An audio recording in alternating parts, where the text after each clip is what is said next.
Pertama, Tuhan tak bagi. Yang kedua, saya pun geli. Kenapa tak minum arak? Bau busuk. Yang kedua, Tuhan tak bagi. Bahkan kalau bau wangi pun saya tak akan minum sebab Tuhan tak bagi.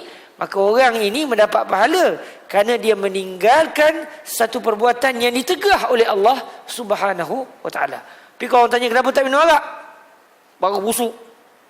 Mau makan babi? Ada cacing contoh. Geli.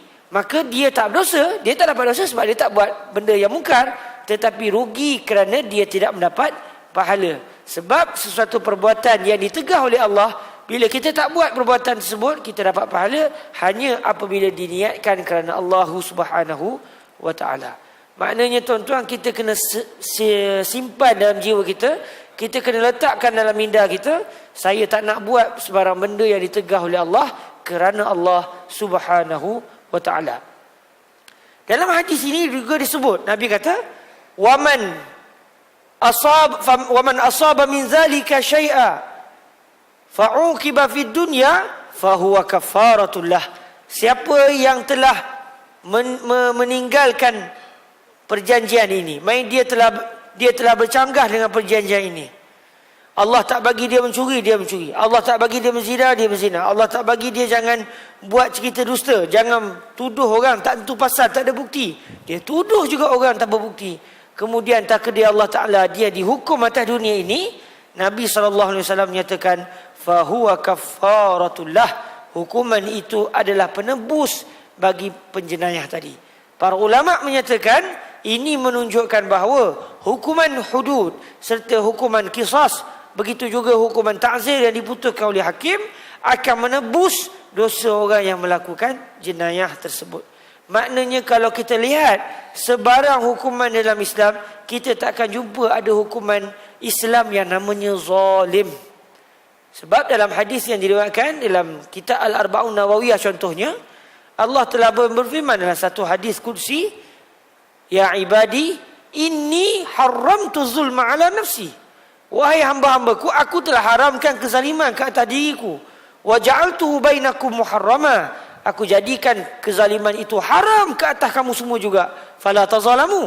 Maka janganlah kamu semua saling zalim menzalimi. Maknanya kalaulah Allah telah mengharamkan kezaliman ke atas dirinya sendiri, sedangkan kalau Allah buat apa benda pun tak akan dinamakan zalim. Tak akan nama zalim walau Allah buat apa benda sekalipun. Allah ambil seorang budak kecil campak api neraka, bukan zalim. Sebab neraka milik Allah, budak kecil milik Allah, terpulanglah kepada Allah nak buat apa saja yang Allah ingin lakukan. Namun hadis ini menunjukkan betapa Allah sama sekali tidak akan menjadikan syariatnya mengandungi unsur-unsur kezaliman. Jadi oleh kerana itu tuan-tuan yang dirahmati Allah, hatta hukuman hudud dan juga hukuman qisas yang pada pandangan manusia mengerikan, menakutkan, sebenarnya di sebalik hukuman itu ada nilai pengampunan bagi orang yang melakukan maksiat tadi. Maknanya dengan sebab dia dijatuhkan hukuman berdasarkan hukuman syarak, di akhirat dia selesai. Dia tak akan kena azab lagi kerana dia pernah buat dosa sekian-sekian, sebab dia pernah dihukum berdasarkan sistem perundangan Islam yang diputuskan sendiri oleh Allah dan Rasul sallallahu alaihi wasallam. Maknanya tak ada unsur kezaliman dalam agama. Orang terima agama, orang terima hukum hakam agama, dia terima keadilan. Dia tolak agama, dia tolak hukum hakam Allah, dia cari pasal, dia cari kezaliman. Dia rasa dia nak cari keadilan, hakikatnya dia cari kezaliman. Kerana syariat Allah bersih daripada kezaliman. Cari selain daripada syariat Allah, dia cari pasal, dia cari kezaliman. Kemudian Nabi juga menyatakan, kalau ada orang di dunia ini, dia langgar perjanjian tadi, dia berzina, dia itu, dia ini, cuma dia tak syirikkan Allah aja. Dia tak mendustakan Allah, dia tidak melakukan perbuatan yang memurtadkan dirinya, cuma dia buat jahat. Dia berzina mungkin, curi mungkin, minum arak mungkin, bunuh orang mungkin. Takdir Allah di dunia dia tak kena hukuman. Atau dia kena hukuman tapi bukan berdasarkan syariat Tuhan. Dia kena hukuman lot red contoh, ataupun lot yellow, ikutlah apa-apa lot yang lain. Maka tuan-tuan kata Nabi, fa amruhu ilallah. Urusan orang ini adalah terserahlah kepada Allah.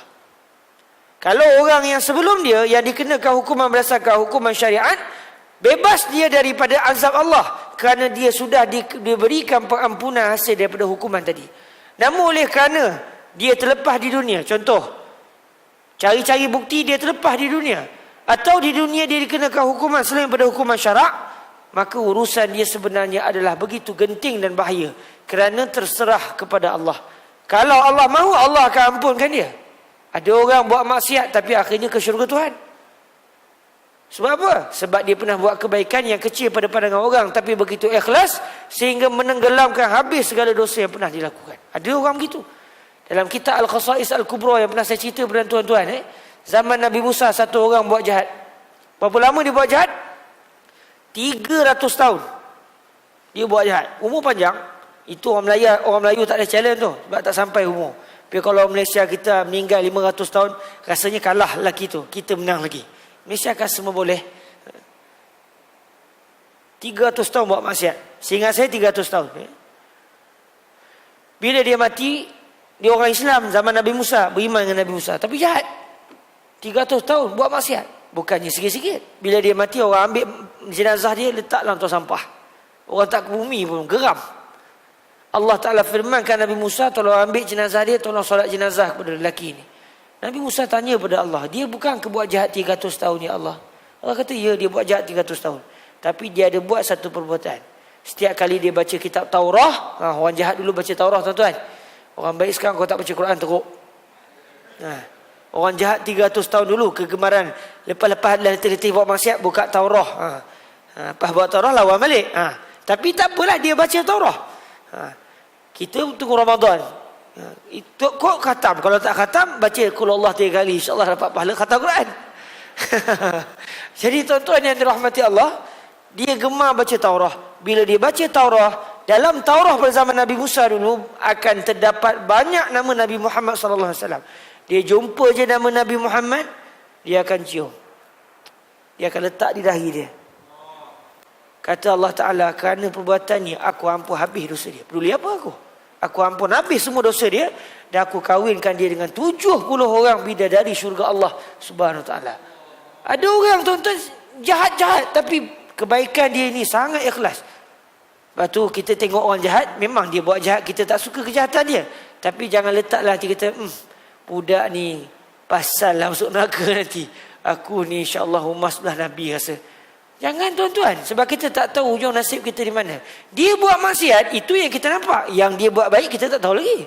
Yang entah dengan sebab baik dia Tuhan ampun. Sebab tu diajar dalam ilmu tasawuf, pandanglah semua umat Nabi Muhammad itu adalah awliya Allah. Semua umat Nabi Muhammad adalah wali Allah. Mereka seorang je. Siapa seorang tu? Saya lah. Kalau tuan-tuan sebut saya lah. Tuan-tuan sebut akulah. Semua orang wali Allah. Aku yang bukan wali Allah. Aku sebab aku kenal dia, aku macam mana jahatnya, dosanya apa. Orang lain aku nampak, saya nampak, tapi dia punya kebaikan kita tak nampak. Sebab tu tuan-tuan yang dirahmati Allah, ada orang walau dia jahat atas dunia, mungkin mati pun buat maksiat, tapi tak tentu entah dia ke syurga Allah lebih awal daripada kita. Namun kalau Allah tak ampunkan, habis. Kalau Allah tak ampunkan tuan-tuan, Allah akan azab dalam api neraka. Sebab lebih kurang 3 minggu lepas saya pergi ke Cenor, ke Pahang.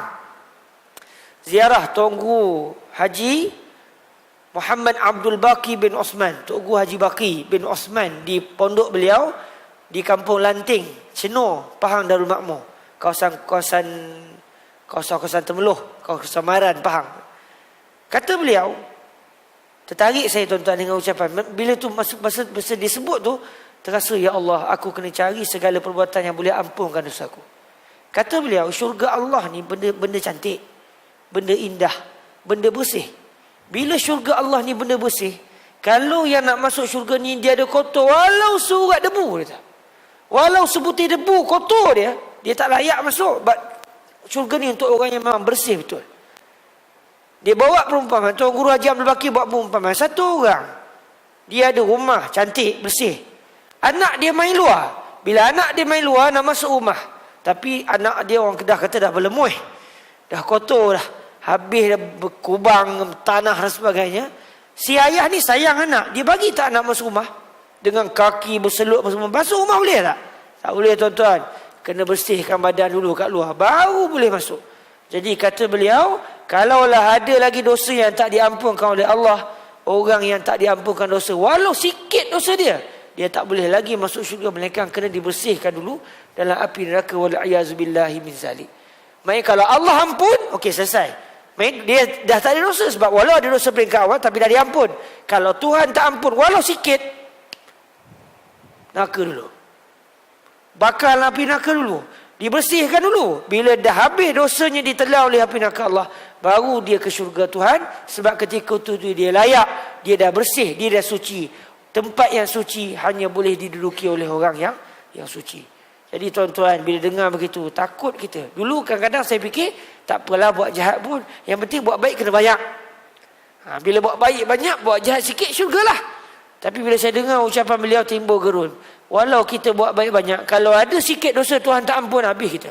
Maknanya kita tak dapat ke syurga secara cepat, melainkan kena azab dulu api neraka Allah, wal iazubillah min zalik. Mungkin kerana inilah Rasulullah yang tidak pernah tahu erti dosa, beristighfar kepada Allah setiap hari dekat 100 kali. Atas dasar gerunnya kepada Allah, takut-takut tidak layak ke syurga Allah. Dan Nabi juga pernah bersabda, la yudkhila ahadan amaluhul jannah. Tak ada orang yang amalan dia akan masukkan dia dalam syurga. Sampai para sahabat tanya, wala anta ya Rasulullah, kamu pun begitu juga kan ya Rasulullah? Kata Nabi, wala ana, saya juga tetap amalan saya tak akan memasukkan saya ke dalam syurga Allah Subhanahu wa taala, melainkan hanya dengan rahmat daripada Allah Subhanahu wa taala. Sebab tu orang yang dia di dunia dia jahat, orang ini sangat bahaya kalau dia mati dalam keadaan Tuhan tak ampun. Sebab dia berada dalam masyiatillah. Kalau Allah mahu, Allah ampun. Kalau Allah mahu, Allah azab. Pun begitu tuan-tuan. Sebagaimana disebut oleh guru saya, Fadilatul Syekh Yusri bin Rusdi Al-Hasani. Orang Islam hujung nasib mesti syurga. Kalau kita mati sebagai Muslim, confirm ahli syurga. Cuma transit ke tak transit lah api neraka. Itu soalannya. Tapi kalau mati Muslim, garanti 100% akan ke syurga Tuhan. Sama ada terus atau singgah di R&R neraka Allah Ta'ala. Waliyahzubillah. Apabila ada orang Tuhan tak izinkan dia ke syurga dengan cepat, kena azab dulu. Moga-moga kita bukan orang itu. Walaupun dia ni jahat dalam dunia dulu, tapi oleh kerana dia mati sebagai Muslim, dia tak akan kekal dalam api neraka Allah. Dia akan diazab sampai ketikanya dia akan dimasukkan dalam syurga. Tapi apakan daya tuan-tuan, bila dia kena azab dahsyat dan ngerinya azab api neraka, Allah matikan terus dia. Itu rahmat Allah kepada orang Islam yang jahat. Main di dunia lawan Tuhan, di dunia katuk hukum Tuhan, di dunia pelekeh hukum Tuhan, tapi berjaya mati sebagai Muslim. Mungkin dia pelekeh tadi atas rasa dia jahil. Kalau dia pelekeh dan kadang dia tahu risiko boleh murtad, dia buat juga, habis dia. Namun mungkin dia jahil. Akhirnya di akhirat Allah takdirkan dia tak ke syurga cepat. Dia kena azab dalam api neraka. Cara kena azab, rahmat Allah kepada orang Islam yang kena azab. Dia kena azab kali pertama, mati terus tuan-tuan. Sedangkan orang yang tidak beriman kepada Allah, mereka kekal dalam api neraka Allah, tidak mati-mati menerima azab Tuhan. Tapi orang Islam, wayang jahat atas dunia ni, dia kena kali pertama, dahsyatnya azab api neraka, Allah matikan dia terus. Dia rasa yang mula-mula tu, kemudian dia mati, jenazahnya dibakar rentung dalam api neraka, sampai masa dosanya bersih, Allah ambil dia letak dalam syurga, letak dalam satu sungai namanya Naharul Hayah, maafkan saya. Bila dimasukkan dalam air sungai tadi, mula tumbuh kembali daging-daging dia, dan ketika itu dia dimasukkan selepas itu ke dalam syurga Allah. Maknanya cara orang jahat pun dalam api neraka dapat rahmat Allah Subhanahu wa taala. Nak bagi tahu, inilah rahmat Allah yang Allah berikan kepada umat, kepada hamba-hambanya. Namun berapa banyak hamba-hamba Allah yang bersyukur dengan Allah Subhanahu wa taala. Ataupun kita kata, tak apalah kalau begitu aku sabar je. Yang penting mati sebagai Muslim. Soalan pertama, boleh yakin ke mati sebagai Muslim? Soalan pertama. Yang kedua, kalau mati sebagai Muslim pun boleh bersabar ke dengan api neraka Allah? Dia kata tak apa, sebab dah dengar tadi, mula-mula tu je sakit, lepas tu dah mati dah. Mula-mula tu sanggup rasa ke? Walaupun lepas tu mati, tapi sanggup ke nak rasa yang mula-mula tu? Contoh kalau saya kata, tuan-tuan, jom saya cabut jari tuan-tuan, sekali je. Nak rasa? Tak nak tuan-tuan. Sebab kita takut dan ngeri. Itu baru hukuman cabut kuku dan sebagainya. Bagaimana pula kalau dia rasa azab api neraka Allah, wal iazubillah min zalik. Hadis ini memberikan kepada kita satu ketakutan. Jangan sampai kita tidak diampunkan dosa oleh Allah Subhanahu Wa Taala. Maka esok sebagai contoh ambil peluang. Puasa esok. Sebab esok hari Arafah di Malaysia, insya-Allah. 9 Zulhijjah esok. Maknanya orang puasa 9 Zulhijjah, Tuhan ampun 2 tahun punya dosa. Setahun yang lampau, setahun yang akan datang. Dan kita memang nak bersih daripada dosa. Sebab syurga Tuhan indah dan suci yang tidak akan diduduki oleh orang yang ada walau sebesar debu pun dosanya kepada Allah Subhanahu wa ta'ala. Baik tuan-tuan, kita beralih kepada hadis yang terakhir pada malam ini. Dan ia tidak akan menjadi hadis yang terakhir dalam hidup kita biiznillah Subhanahu wa ta'ala. Hadis yang terakhir yang didatangkan di dalam buku silsilah hadis-hadis terpilih ini. Wa anhu bihi qala an Ibnu Abbas radhiyallahu ta'ala anhuma qala qala Rasulullah qala an-nabiy sallallahu alaihi wa alihi wasallam uritu an-nar fa idza aktsaru ahliha an-nisa yakfurna qil ayakfurna billah qal yakfurna al-ashir wa yakfurna al-ihsan law ahsanta ila ihdahunna ad-dahra thumma ra'at minka shay'a qalat ma ra'aitu minka khairan qattu. Yang bermaksud daripada Sayyidina Abdullah ibnu Abbas radhiyallahu anhuma, beliau telah berkata, Nabi SAW telah bersabda, saya telah diperlihatkan akan neraka.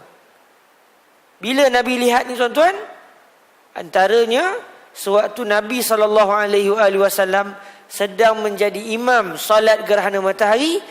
Yang sebelum itu putera Nabi Sayyidina Ibrahim ibnu Muhammad SAW, putera Nabi, iaitu salah seorang anak Nabi nama Ibrahim, meninggal dunia. Kemudian tak lama lepas tu berlaku gerhana matahari, Nabi pun sembahyang sunat gerhana matahari. Yang dalam sembahyang itu tuan-tuan, Nabi diperlihatkan syurga dan juga neraka. Kalaulah Allah buka hijab, buka pendinding yang menghalang kita melihat alam ghaib. Kalau Allah tunjukkan kita neraka, agak-agak tuan-tuan nak kata apa? Gila lah tuan-tuan. Matilah kita tuan-tuan. Tak terdaya dah, sewel terus. Paling kecil pun saya rasa sewel. Anggapan saya kalau ada di kalangan kita yang diperlihatkan api neraka, mati terus. Habis nyawanya sebab dahsyat api neraka. Namun subhanallah, Nabi yang menjadi imam, bila melihat api neraka, Nabi ke belakang. Tetapi Nabi dapat terus mendirikan salat untuk menunjukkan bahawa Rasulullah sallallahu alaihi wasallam huwal bashar laisa kal bashar bal kal hajar bal kal yaquti bainal hajar. Muhammadun basharun laisa kal bashar. Nabi Muhammad itu adalah seorang manusia, tetapi tidak seperti manusia yang lain. Bal huwa kal yaquti bainal hajar. Bahkan Nabi itu adalah seperti yakut permata di kalangan batu-batu yang lain. Memanglah batu permata pun batu, batu jalan pun batu, tetapi Nabi itu umpama batu permata yakut berbanding dengan batu-batu yang lain. Maka begitulah kita dengan Nabi. Walau kita manusia, Nabi manusia, namun Allah memberikan kekuatan yang hebat kepada baginda Nabi yang tidak dimiliki oleh mana-mana orang, ya. Nabi bersabda, saya telah diperlihatkan akan neraka. Tiba-tiba saya mendapati bahawa kebanyakan ahli neraka adalah wanita kerana mereka mengkufuri. Nabi kata, bila saya diperlihatkan api neraka, saya tengok yang paling ramai api neraka adalah orang perempuan. Kerana mereka kufur. Terus para sahabat tanya kepada Nabi, adakah mereka mengkufuri Allah? Adakah makna kufur itu kufur kepada Allah? Mereka syirikkan Allah sampai akhirnya mereka dilontarkan dalam api neraka Allah Subhanahu Wa Taala. Lantas baginda Nabi sallallahu alaihi wasallam bersabda, bukan mereka kufur pada Allah, mereka adalah wanita-wanita muslimah. Mereka adalah wanita yang beriman kepada Allah dan mati sebagai seorang muslimah, tetapi mereka kufur kepada suami-suami mereka. Maknanya mereka tidak berterima kasih. Kafara maknanya lam yashkur. Kufur pada Allah, tak bersyukur pada Tuhan. Dengan cara lawan Allah, dengan cara petikai Allah, itu orang tak bersyukur. Orang yang kufur pada Allah. Maknanya dia tak percaya kewujudan Allah. Dia kata Allah Ta'ala ni begini dengan sifat yang mustahil. Maknanya dia tidak kufur pada Allah. Namun kalau dia kufur kepada manusia, itu tandanya dia tidak mensyukuri Allah. Dia tidak mensyukuri manusia tadi. Lantas Nabi menyatakan, mereka mengkufuri suami-suami mereka dan mereka mengkufuri kebaikan. Mereka kufur terhadap suami, tak berterima kasih dengan suami dan tak berterima kasih dengan nikmat yang telah Allah berikan kepada mereka. Kata Rasulullah sallallahu alaihi wasallam, kalau kamu membuat kebaikan kepada salah seorang daripada wanita-wanita tersebut sepanjang masa, kemudian dia melihat sesuatu kekurangan daripada kamu, dia akan berkata, saya tidak pernah melihat sesuatu kebaikan pun daripada kamu sebelum ini. Ini ciri-ciri wanita yang akan menjadi calon api neraka Allah wal-iyazubillah. Moga-moga isteri kita, anak kita, ibu kita, zuriat keturunan kita, para sahabat kita di kalangan wanita yang tidak akan menjadi kumpulan ini. Nabi kata ramai orang muslimah masuk api neraka kerana mereka kufur pada suami. Sebab tu tuan-tuan, wanita yang kufur pada suami itu satu benda yang sangat menakutkan. Bila dia tak berterima kasih pada suami, dia akan menjadi antara calon teratas api neraka Allah wal-iyazubillah. Sampai Nabi kata ramai saya lihat wanita dalam api neraka. Maknanya kalau dia taat kepada Allah, dia taat pada suami, dia tidak akan menjadi penduduk api neraka Allah Subhanahu Wa Taala. Sampai Nabi bagi satu contoh perangai wanita ni yang masuk api neraka yang ramai ni. Kalau kita buat baik sepanjang masa, baik je kita sebagai suami kepada mereka, tiba-tiba satu hari, selama ni dia tak berterima kasih dengan kita, tiba-tiba satu hari dia kata, abang, tahun ni balik raya mana? Tiba kita kata, asyik raya rumah awak je. Tahun ni rumah saya. Tinggi sekarang sikit. Tahun ni rumah saya. Tahun-tahun lepas rumah awak je. Tahun ni rumah saya. Wanita yang tak erti bersyukur yang kata, oh, pandai menjawab sekarang abang, daripada kita kahwin, abang ni menyusahkan saya. Macam kita tak ada buat kebaikan kepada dia walau satu pun, tuan-tuan. Nabi kata, lau ahsanta ila ihdahunna ad-dahr thumma ra'at minka syai'an qalat ma ra'aitu minka khairan qattu.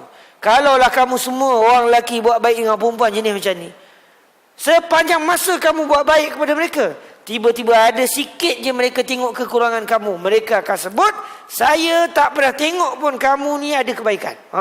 Punyalah dahsyat tuan-tuan, sikap kufur kepada nikmat Allah, kufur kepada kebaikan suami, yang mana Allah mendedahkan kepada baginda Nabi, wanita seperti ini akan dicampakkan ke dalam api neraka Allah wal-iyazubillah min zalik. Apa pengajaran bagi hadis ini tuan-tuan yang dirahmati Allah?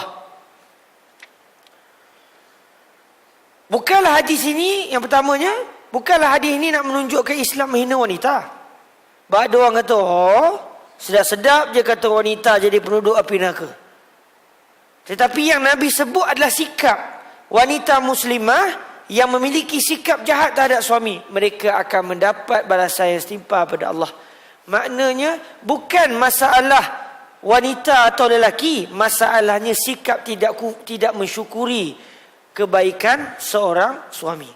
Dah kerana seorang suami itu baik, yang tak puas hati dengan dia pun isteri, maka bila ada isteri yang tak bersyukur dengan kebaikan suami, isteri tadi sangat bahaya kedudukannya, kerana dia mungkin menjadi calon api neraka Allah wal-iyazubillah min zalik. Main Islam bukan nak hina orang perempuan. Sebaliknya Islam nak menceritakan bahayanya kalau seorang isteri berlaku tidak baik terhadap suami dia yang baik. Yang kedua pengajaran tuan-tuan, hadis ni bukan nak menunjukkan bahawa orang lelaki boleh buat sewenang-wenang pada orang perempuan. Hari ni kadang-kadang kita tengok orang perempuan je lah. Kadang-kadang ada orang perempuan yang dalam bahasa panggil lisan tawil. Ni lidah panjang. Perumpamaan orang Arab, kita tak faham lidah panjang apa dia. Lidah panjang main cakap sepatah berpatah-patah dia jawab. Jenis suka sakit hati suami. Satu hal lah perempuan begini. Kadang-kadang yang kita lihat orang lelaki mengambil kesempatan untuk menzalimi orang perempuan pula. Hadis ini bukan nak suruh kita buat zalim dengan orang perempuan. Kena ingat, kalaulah buat zalim dengan orang biasa pun Tuhan balas. Kalau buat zalim dengan ahli keluarga, ingat Tuhan tak balas. Sebab tu Nabi pernah sebut dalam satu hadis, wala tadrib dha'inataka kadarbika umayyatak. Jangan kamu pukul isteri-isteri kamu macam kamu banyak hamba-hamba kamu. Isteri kamu. Ini isteri kamu, bukan hamba kamu. Sebab tu Nabi SAW walaupun berlaku perbalahan kecil antara baginda dengan para isteri baginda, walaupun maknanya ada beberapa kaedah hukum boleh kalau isteri nusyuz pada suami. Nusyuz dengan maksud dua benda, kata guru saya Fadilatul Syekh Said bin Shaltut. Nusyuz adalah yang pertama, isteri dia tidak mahu bersama dengan suami. Dalam keadaan isteri tadi sihat, tak ada masalah apa. Yang kedua, dia keluar daripada rumah tanpa izin suami. Kalau wanita buat dua benda ini, dia dianggap nusyuz. Tapi kalau dia tumbuk suami, dia tak nusyuz. Betul? Betul. Kerana menumbuk suami bukan dianggap perbuatan nusyuz, tapi berdosa. Nusyuz merujuk kepada dua perbuatan ini. Keluar tanpa izin ataupun tak mahu bersama dengan suami, kata guru saya Fadilatul Syekh Said bin Shaltut ketika menghuraikan isu ini dalam perbahasan kitab fiqh mazhab Syafi'i. Dan dalam perbahasan fiqh, kalau wanita nusyuz, dia berhak untuk tidak diberikan nafkah. Suami berhak tak bagi nafkah kepada dia, walau pada asalnya suami wajib bagi nafkah. Maknanya tuan-tuan yang dirahmati Allah, apabila seorang suami dia ada isteri, dia kena buat baik dengan isteri. Walaupun kadang-kadang isteri buat jahat dengan dia. Sebagai contoh, degil ucapan dia. Nabi sebagai contoh, dalam keadaan seorang suami kalau isteri nusyuz, dia boleh asing tempat tidur, tak bercakap. Paling akhir sekali boleh pukul. Walaupun boleh pukul, kata para fuqaha dalam mazhab Imam Syafi'i, walaupun orang suami ni boleh pukul, pukul-pukul pun tuan-tuan bukanlah hantam dengan tomoy, bukan hantam dengan silat gayung, cekak dan sebagainya, kunci maut sampai terkulai kawan tu, bukan. Main seumpama ambil kayu sugi, katuk, awak ni, itulah pukulnya. Tak berbirat, tak berbekas, tak lebam. Pukullah macam mana keadaan pun, tidak berbirat, tidak lebam, tidak patah, tidak langsung berkesan. Umpama kayu sugi diketuk sedikit pada tangan si isteri, muka boleh tampar, haram. Walau isteri tumbuk suami, boleh suami tumbuk isteri? Tak boleh. Mana boleh tumbuk muka orang? Maknanya dia kena adu pada qadi. Kalau nak minta hukuman, dia boleh mengadu kepada qadi. Maknanya tuan-tuan yang dirahmati Allah, walaupun ada hukuman sampai tahap suami boleh pukul isteri dengan syarat-syarat yang telah ditetapkan oleh Islam, pun begitu kata para fuqaha dalam mazhab Syafi'i, afdal seorang suami dia jangan pukul walau sekali pun isteri dia. Kerana Nabi SAW tidak pernah memukul isteri-isteri baginda. Ya Karim. Kalau kita baca kisah hidup Nabi, jatuh cinta betul kita dengan Nabi. Kerana segala hidup Nabi itu segalanya adalah indah. Dan tuan-tuan yang dirahmati Allah, Nabi pernah bersabda, khairukum li ahlihi wa ana khairukum li ahli. Sebaik-baik kamu adalah orang yang paling baik dengan ahli keluarganya, manakala saya pula adalah orang yang paling baik terhadap ahli keluarga saya. Maknanya tidak ada orang yang lebih baik terhadap keluarga melainkan Nabi dengan ahli keluarga baginda Nabi. Sebab tu isteri baginda Nabi diharamkan oleh Allah berkahwin selepas kewafatan Rasulullah SAW. Sebab para isteri Nabi tidak akan menemui mana-mana suami seindah dan sehalus akhlak baginda Rasul SAW. Dia berkahwin tension, lebih tak kahwin, tunggu Nabi di syurga kelak. Kita kalau kita mati, mungkin isteri kita akan gembira. Dapat suami lagi baik, contoh. Seronok kalau tahu tak payah kahwin dengan almarhum. Kalau boleh biar kahwin dengan yang sekarang ni, contoh. Mungkin suami isteri kita, kalau kita qalu nanti, qalu inna lillahi wa inna ilaihi raji'un, dia kahwin dengan orang lain, dia akan lebih gembira. Namun para isteri Nabi tidak akan mendapati sebarang kegembiraan rumah tangga selain bersama dengan baginda Rasul sallallahu alaihi wa alihi wasallam. Jadi tuan-tuan yang dirahmati Allah, hadis ini banyak pengajarannya, antaranya hati-hati. Kalau seorang wanita itu dia memiliki keimanan kepada Allah, dia akan taat kepada suami dia. Taat kepada suami dengan maksud apa tuan-tuan? Dengan maksud dia tidak akan meninggikan suara kepada suami. Dia tidak akan lanyak suami, tak akan pukul suami. Kan banyak kes suami kena pukul sekarang ni. Nak pula kalau isteri itu ada tali pinggang hitam atau apa tali pinggang yang lain. Kemudian isteri dia tidak boleh menolak pelawaan suami kalau dia sihat. Kemudian isteri tak boleh keluar rumah tanpa minta izin suami. Sebab kalau suami balik, mana isteri aku? Sedangkan rumah tangga itu, isteri adalah penyeri rumah tangga si suami. Manakala suami pula pelindung kepada si isteri. Pun begitu tuan-tuan, kalau kita bincang dari segi hukum fiqh, Adakah si isteri kena masak untuk suami? Tidak wajib. Adakah isteri kena kemah rumah? Tidak wajib. Habis siapa yang kena kemah rumah? Rumah siapa tu? Rumah suami. Suami lah kemas. Suami beli lauk, pergi ke pasar Borong Selayang contoh. Beli lauk ayam, daging apa semua. Lepas tu balik kerja. Nasi habis, lauk habis. Mana lauk? Saya kata saya dah makan. Hai, masak sikit. Saya masak untuk saya saja. Adakah isteri tadi berdosa? Tidak. Sebab si isteri tidak wajib masak untuk suami. Ini pendedahan ni kena cerita tuan-tuan. Biar isteri tahu, rupanya begitu hukumnya. Sebab dalam kitab fiqh dibincangkan, adakah kita kena bagi tahu atau tidak ke orang perempuan? Sebab ramai orang perempuan tak tahu benda ni. Dalam kitab fiqh dia kata kena bagi tahu supaya orang perempuan tahu mana benda dia wajib buat, mana dia tak wajib buat. Maknanya masak untuk suami tak wajib. Tapi suami wajib sediakan bahan mentah untuk isteri makan. Bukan untuk suami makan. Mereka kalau isteri masak-masak, lepas tu kata, bang, itu saya punya lauk tu abang pergi kedai. Contoh. Dia tidak nusyuz. Walaupun suami dia dah bergetar-getar dah. Muka menahan marah. Aku penat-penat beli lauk kau masak untuk kau. Abang, dalam kitab fiqh sebagaimana saya dengar di masjid TTDI Jaya, bahawa seorang suami, dia walaupun dia suami, isterinya tidak wajib masak untuk dia. Tapi abang kena bagi nafkah pada saya. Itu wajib tanggungjawab abang kepada saya. Dari segi hukumnya begitu. Namun disebut oleh para ulama, walaupun dari segi kewajipannya begitu, namun orang perempuan semenjak berzama Nabi sampai ke hari ini, mereka memberikan perkhidmatan paling baik untuk suami mereka. Masak, basuh baju suami, gosok baju suami, ya tak? Sapu rumah. Padahal tuan-tuan kalau dia tak buat, dia tak berdosa pun. Walaupun suami kata, awak masak untuk saya, dia bersebut, bang, minta maaf bang, saya tak nak masak. Dan saya tidak berdosa. Sebab tidak wajib. Saya hanya akan buat benda yang Allah wajibkan saja. Contoh, dia tak berdosa, wanita tidak berdosa. Bila kita tahu perkara ni tuan-tuan, kita sebagai suami, maknanya kalaulah isteri marah-marah sikit, takkan nak terasa hati. Dia buat lebih daripada yang wajib. Dia dah masak kepada kita, jaga harta kita, jaga rumah kita, gosok baju kita, basuh baju kita. Habis semua benda dia selesaikan untuk kita. Takkanlah dia salah sikit, masam muka sikit, merajuk sikit, kita nak melalak tentu pasal, kita nak marah-marah tentu pasal. Maknanya bila kita sedar isteri kita dah buat lebih daripada yang sepatutnya, maknanya kita kena banyak bersabar. Kalau isteri kita buat salah sikit dengan kita, tak apalah, pejam-pejam mata begitulah, sabar-sabar. Dia nak marah-marah pun tak apalah, biasalah. Mungkin tekanan, tiap-tiap hari letih masak untuk kita, jadi hari dia mengambur sikit lah, biasalah. Jadi kita pakai sabar-sabar.